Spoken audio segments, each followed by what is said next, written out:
के बीच में हम दीनानाथ लोकगीत बिरहा गायक आप सब इनके बीच में बिरहा भेजे जाते जौने के बिरहा का शीर्षक हो राजा दुष्यंत शकुंतला की शादी।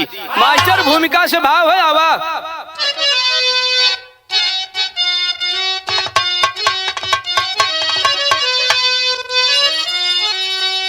स्वर्ग की सुंदरी उर्वशी धरा विचरती मुनि कण्व कुटिया गई, पकड़ पांव पंकज से बोली बचन, चाँद से भी सुघर प्यारी बिटिया हुई। अब संभालो मुनि इंद्रपुर में चली, धरोहर में करती हवाले तेरे, भिक्षा में शिक्षा भर इच्छा देना प्रभु, जान जगदीश प्राणों से प्यारी मेरे।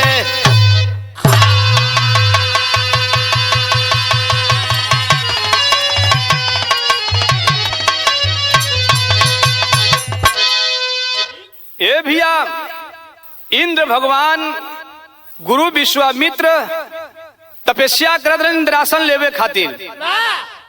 यार इंद्रदेव देखें कि कोई संत विश्वामित्र जी तपस्या करत हुवन, एक मेनका नाम की अप्सरा को भेजते हैं कि जाकर के विश्वामित्र का तपस्या भंग करो।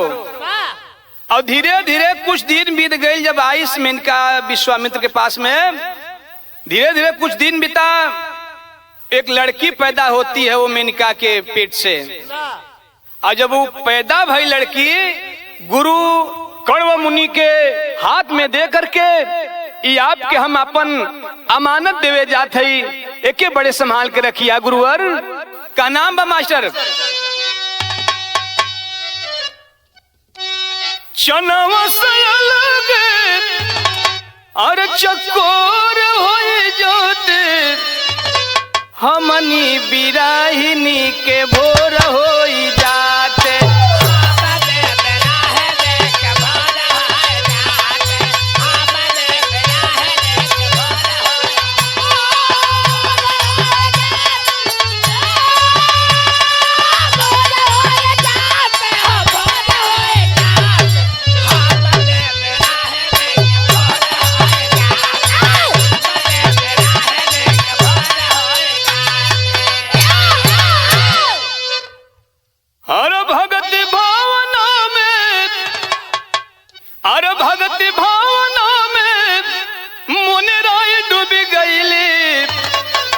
हथवा से कोमल कुमारिया उठाइले,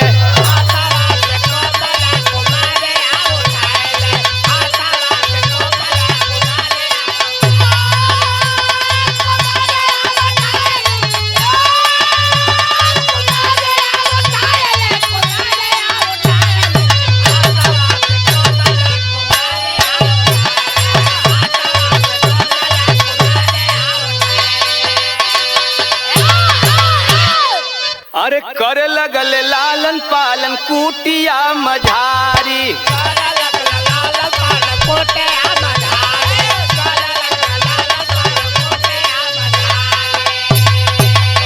धर्मी धरोहरा खहियरा सम्हारी।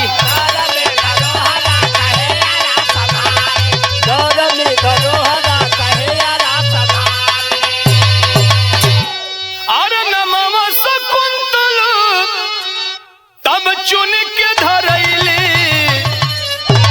अरे नमवा शकुंतल तब चुन के धरैली, हथवा से कोमल कुमारिया उठैले।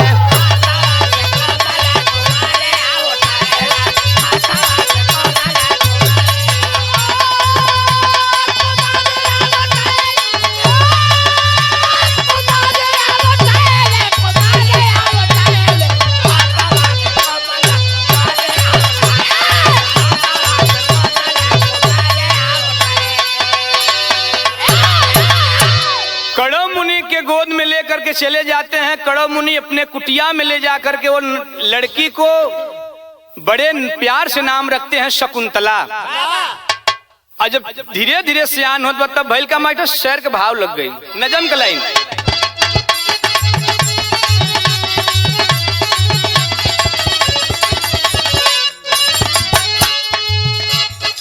चांद सा चेहरा था, चांद सा चेहरा था, शकुंतला सयान हुई, बिचरती बगिया बिचे भंवरों की अरमान हुई।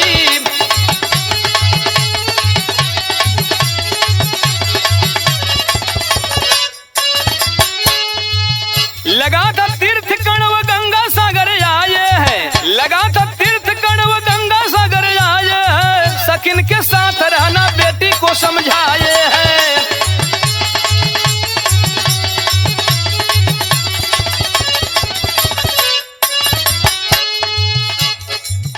अतिथि के आगमन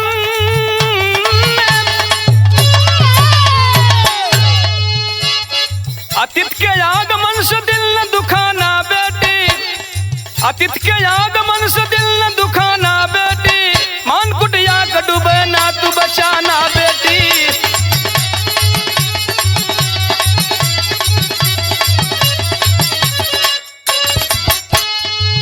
तभी शिकार खेलने दुष्यंत आए हैं, तभी शिकार खेलने दुष्यंत आए हैं, राजा प्रभारी हस्तिनापुर बताए हैं।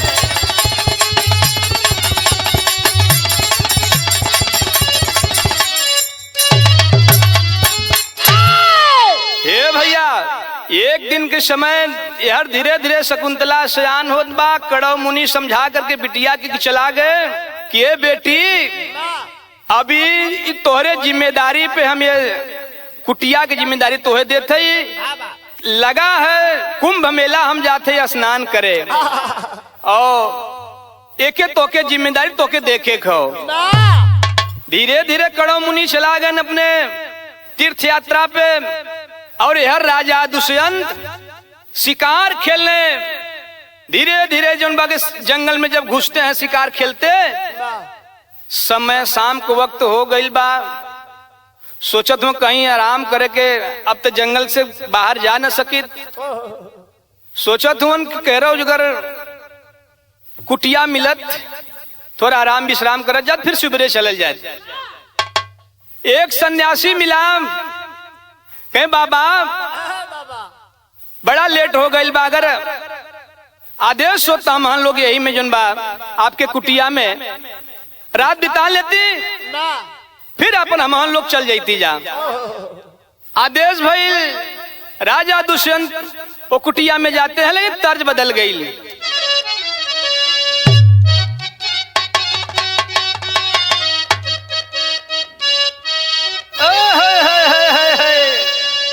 हर रंगन में फूले फूला गेनवाए ननदी, बाजला बधाइयो दुआरे पे। लेकिन राजा दुष्यंत पहुंचते हैं कुटिया में तो भइल काम कि कर ली अतिथि सटकार बिटिया, कुटिया बिठाई भूप ज्ञानिया के।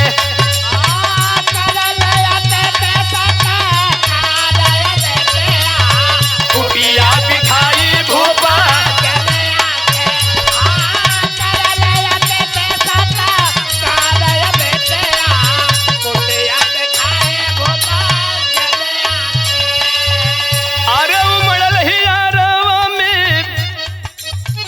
उमड़ल हियारावा में प्यारा बिटिया, कुटिया बिठाई भूप ज्ञानिया के। उमड़ल हियारावा में प्यारा बिटिया, कुटिया बिठाई भूप ज्ञानिया। उमड़ल हियारावा में प्यारा बिटिया, कुटिया बिठाई भूप ज्ञानिया के। अरे अखिया से अखिया सारा कई गईली,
दुष्यंत जो वही कुटिया में पहुंचते हैं, शकुंतला देखत के एकदम मोहित हो, दोनों जब नैन भइल, चार भइल, तो दोनों में प्यार बढ़ गई। और जब प्यार बढ़ल तो मास्टर तर्ज बदल गई।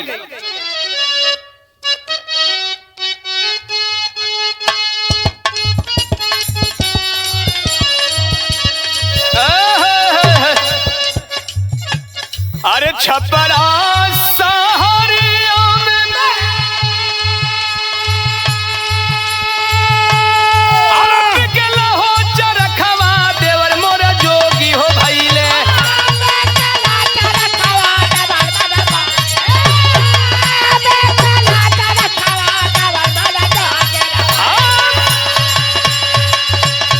अरे चरखा हो मंगाई डाल रे दार देवर मोर जोगी हो भइले।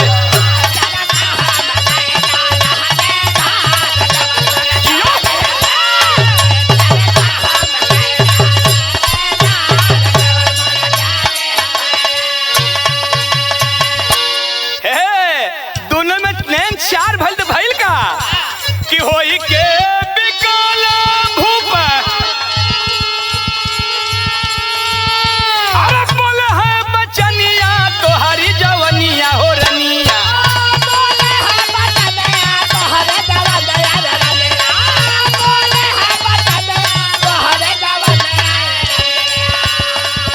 अरे होई के बिकाला भूप, बोल है बचनिया तोहरी जवनिया हो रनिया। चाहता भंवारा दीदार तोहरी।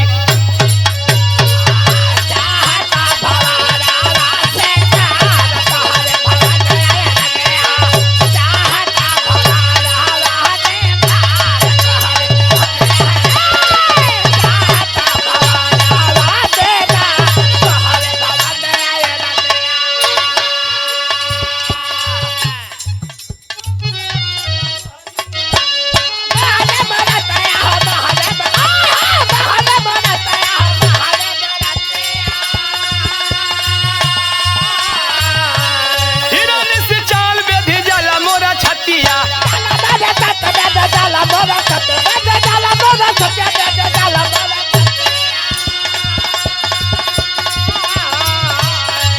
अरे मतिया मराइल कैला, मतिया मराइल कैला, हमरा से मंगनिया तोहरी जवनिया हो रनिया।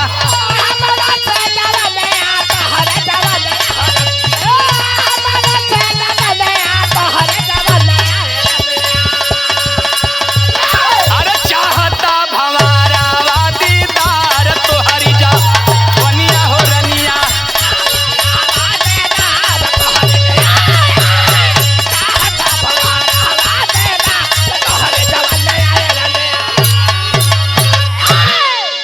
हे, दोनों में नैन चार हो गई राजा दुष्यंत कंद के। देखो बड़ी सुंदर हो, अब तो हम तो से शादी करब। राजा दुष्यंत कहत हुवन कि अब तो से शादी करब। दोनों में प्यार धीरे धीरे बढ़ गई। जब प्यार बढ़ल तो फिर तर्ज बदल गई।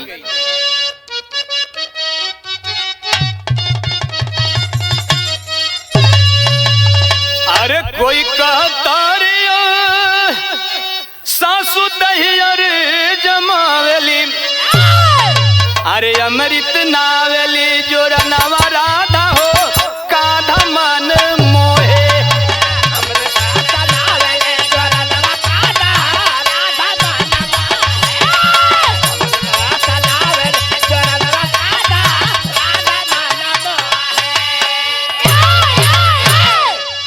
जब दोनों जने में नैन चार हो गए तो राजा दुष्यंत करत का हुवन, कहीं अंगूरी के चीर धीरे, अरे अंगूरी के चीर धीरे ढाई के सुख दनिया, मंगिया में भर के से नुरवा राजा हो लिहल दुल्हन बनाए।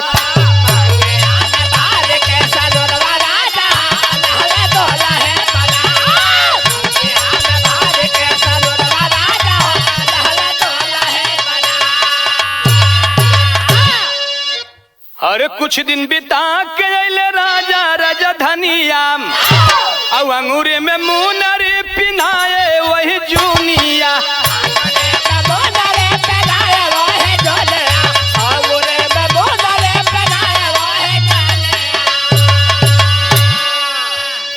दिलवा में पल गुलह जरवरनियो हो लिहल दुल्हन बनाए। धीरे धीरे राजा दुष्यंत अपने हाथ की मुंगरी निकाल के राजा शकुंतला के देते हैं और वही अपने अंगुरिया के चीर के शकुंतला के मांग में सिंदूर भर देते हैं। अब जब शकुंतला के मांग में सिंदूर भर दिए तो धीरे धीरे दोनों में एक्सीडेंट हो गया। अब जब दोनों में एक्सीडेंट हो गया तो रब्बा रब्बा की कहानी शुरू हो गई। लगल शकुंतला के पेट में बच्चा पले। जब पेट में बच्चा पले लगल मास्टर तो भइल का तेरी में भाव लगल।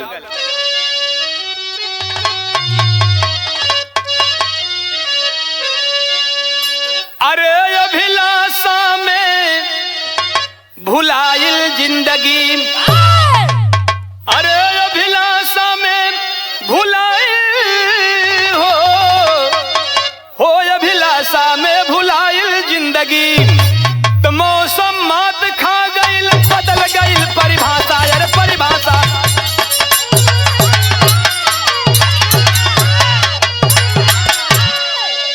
कहानी बदल गई दोनों जने का। और जब कहानी आगे बढ़ा तो तर्ज लग गया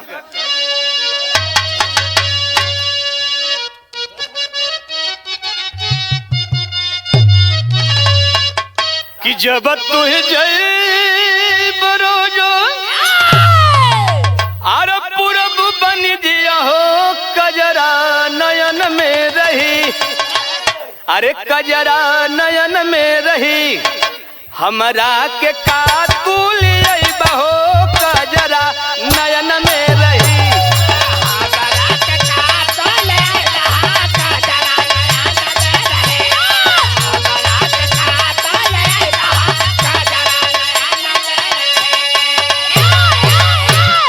यहर शकुंतला को होत का बाम यह पियराय लगल, अरे बबुनिक तनवा हो लवटे वतनवा मुनि, अरे लवटे वतनवा मुनि छुअली नाही बीटिया चरणवा हो लवटे वतनवा मुनि।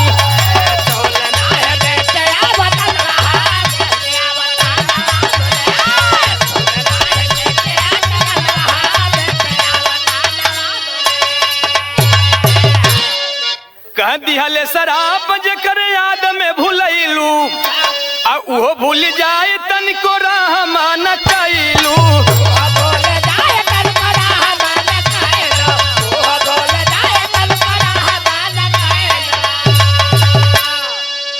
पूरा होए नाही पई है सपनवा रानी हो लिहल दुल्हन बनाए।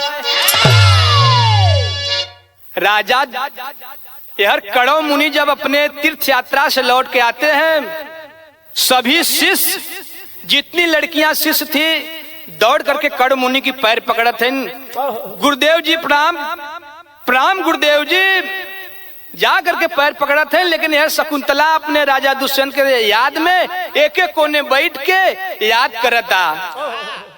कड़व जी मुनि जी के ध्यान पे ओकर तनिको ध्याने ना बा। कड़व जी देखत हुवन, मुनि जी देखत हुवन तो कहत हुन कर एकरे का भइल कैसा न लगा बैठल बा। समझ गए कड़व मुनि कि गड़बड़ है कुछ, श्राप दे दिए कि जा जैसे ही हमके तू भुला गईलू ना वैसे ही तो के भुला जाई। ये भैया जब इतनी बात के शकुंतला सुनत हो तो तर्ज बदल गई।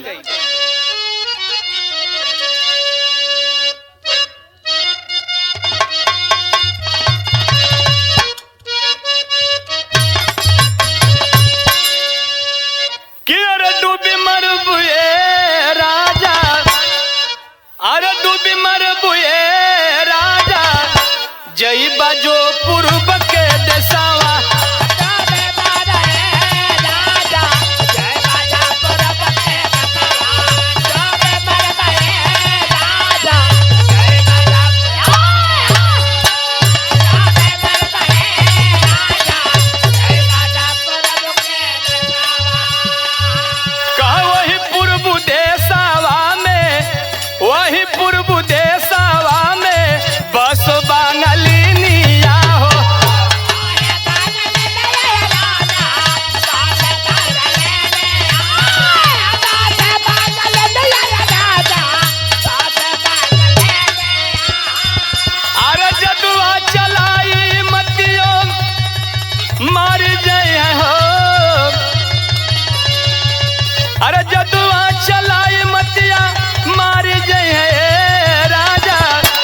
जई बाजो पूर्व के देशवा। लेकिन यार जब शकुंतला कड़म मुनि का श्राप सुना था तो भइल का कि गिरली शकुंतला जा मुनि के चरानिया में।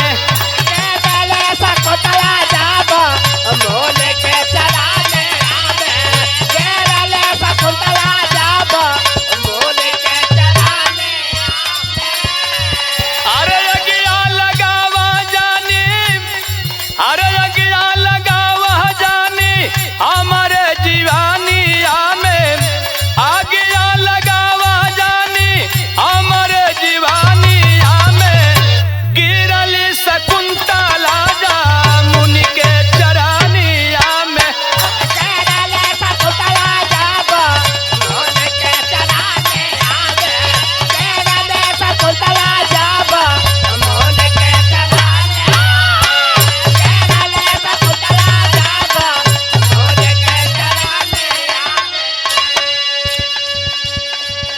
कह मुनि राई जब दे खैबू निशानी आके।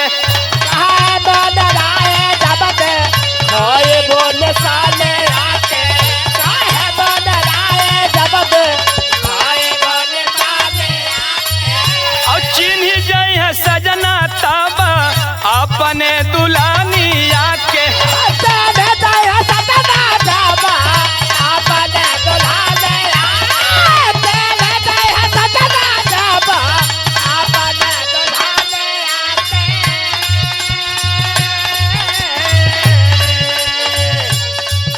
अरे कलपद के चाली भैली राजा राजधानिया में।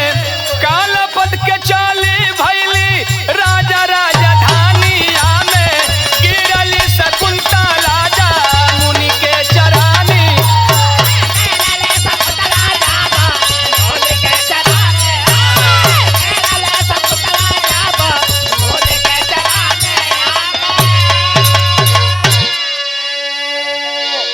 राजा शकुंतला जब अपनी बात के कड़म मुनि के श्राप को सुनती है, पांव पकड़ के रोने लगती है कि क्षमा गुरुदेव, हमरे गलती की क्षमा करी।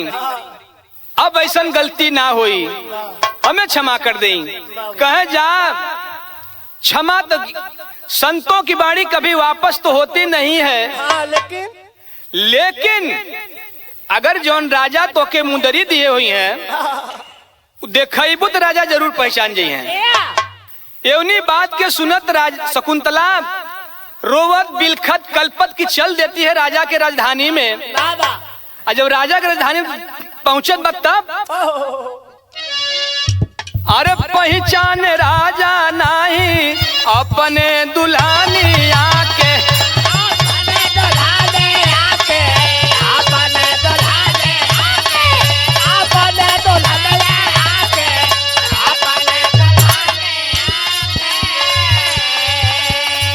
करत या स्नान गिरल पानी में मुनारिया हो।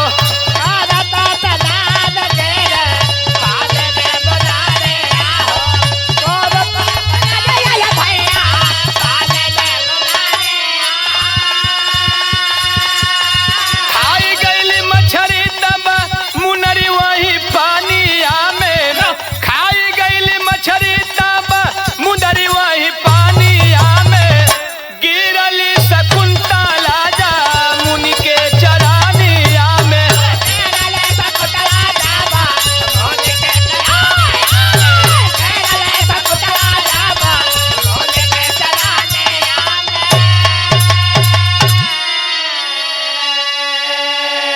शकुंतला पहुंच जाती है दुष्यंत के राजधानी के लगभग में। जब पहुंचती है सोचत हो थोड़ा स्नान कर ले, वही मुंदरी गिर गई।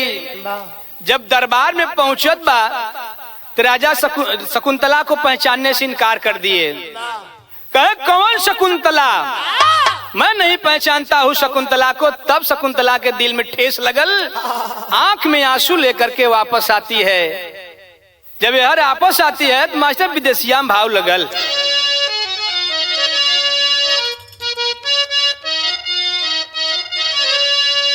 अरे लवटी शकुंतल जब कुटिया पे आई गईली, गोदिया जन्म पवले सुघर ललनवा।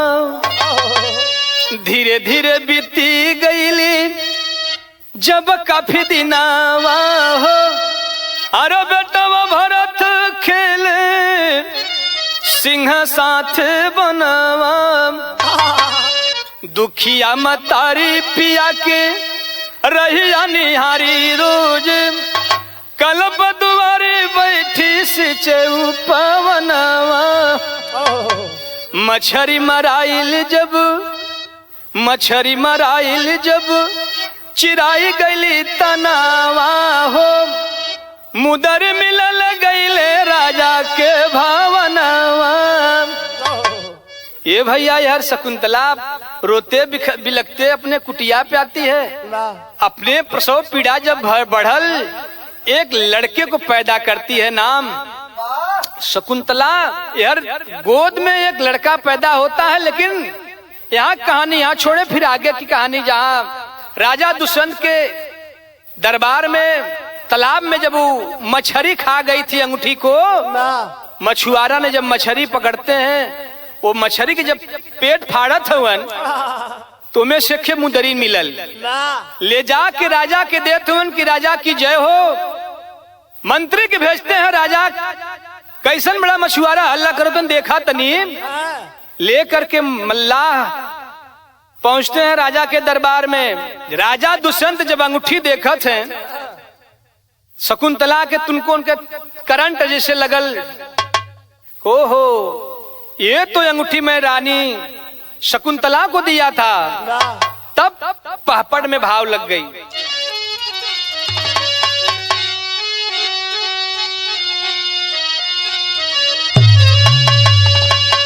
अरे देख अंगूठी राजा किए गलानी तज राजधानी में। अरे देख अंगूठी राजा किए गलानी तज राजधानी में।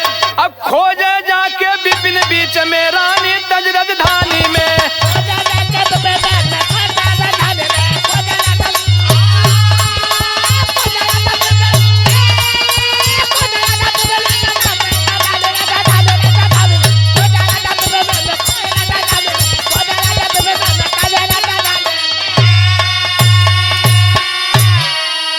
अरे मुनि कुटिया के पास खिलत लाल मुस्काई हो, पकड़ से रखा दांत गिनता तनिक मन खोई हो।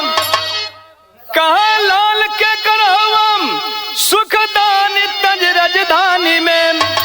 कह भरत बाबू के हमना जानी तज राजधानी में। राजा दुष्यंत अपनी सवारी सजा करके आते हैं वो कुटिया पे। वही कुटिया के 12वां एक लड़का खेलत बा, शेर के संगे खेलत बा। राजा दुष्यंत के गरीब, बाप रे बाप, इतना छोटा बच्चा है, डरत ना है। कल के ए बेटा इधर है, का नाम हो? कहा नाम का करबा पूछ के काम बतावा। कहा ये बेटा तोर बाबू के हो? कहा हम अपने बाबू को जन्मे ना करी। तब अलहम भाव लगा।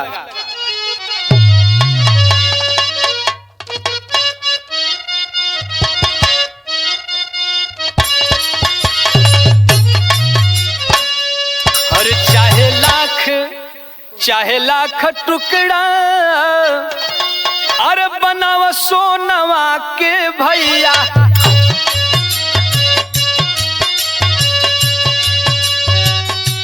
अरे कीमत न काम होई कवनो बाजार।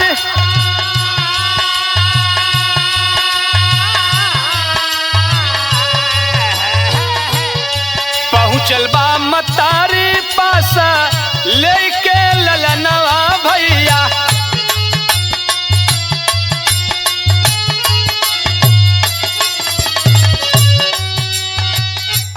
देखता दुल्हनिया बहत जलधार।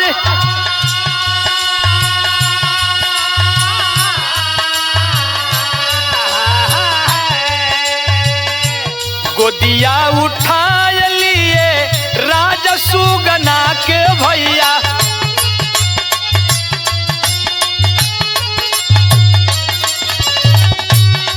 अरे बार बार माफी मांगे अथवा हो पसार।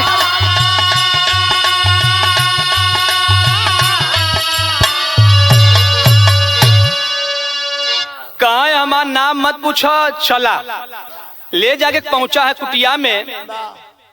शकुंतला देखत ही आंख से झरझर झरझर आंसू बहे लगल। जब आंख से आंसू बहे लगल तो राजा दुष्यंत पहचान गए कि शकुंतला है। उठा करके वो लड़के को गोद में खिलाने लगते हैं राजा। जब गोद में उठा लिए राजा तब यार पूरी कहानी के कड़ा मुनि पूरी दृश्य के देखत हुवन। जब कड़ा मुनि देखत तो भइल का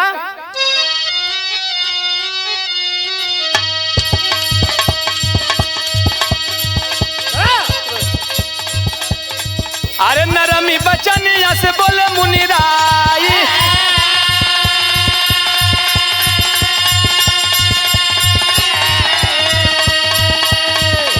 दिन भर के भूलल जे चेतेला घरे बारा।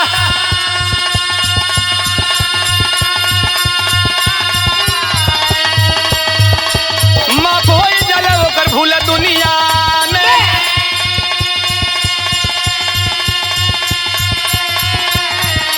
किया गठबंधन मुनि कुटिया मझारा।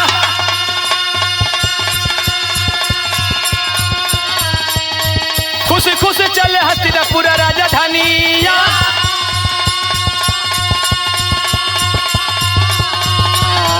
अरे साजे है सवारी राजा रथिया सजाया।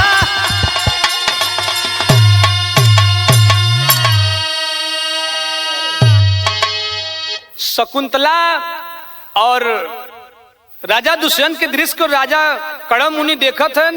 यहर जा करके कड़ा मुनि दोनों का शादी करा दिए वही कुटिया में। और जब दोनों का शादी हो गई तो राजा अपने सवारी राज दरबार के बुला करके सभी को रथ सवारी सब अपने तैयारी में लेकर अपने राजधानी की तरफ पहुंचते हैं राजा। कैसे मास्टर पंधारी में भाव लगल।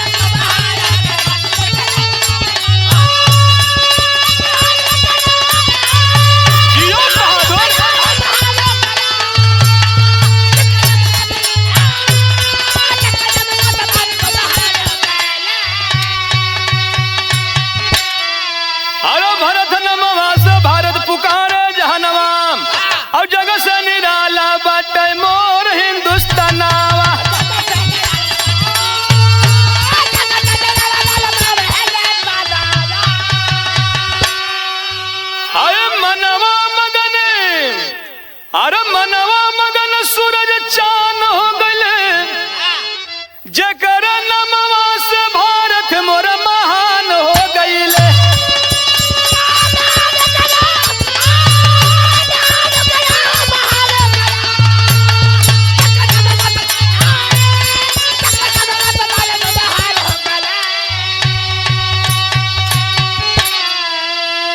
हे भैया राजा दुष्यंत लेके चलते हैं। वो लड़का का नाम भरत पड़ा। आज ये हिंदुस्तान ये भारत उसी भरत के नाम से भारत देश जाना जाता है। यही हमारे गुरु घराने से परिचय लगती है मास्टर। गुरु बिहारी गुरु गणेश रामलाल गुणकारी कवि चंद्रिका जगदीश और बच्चन के बने पूजा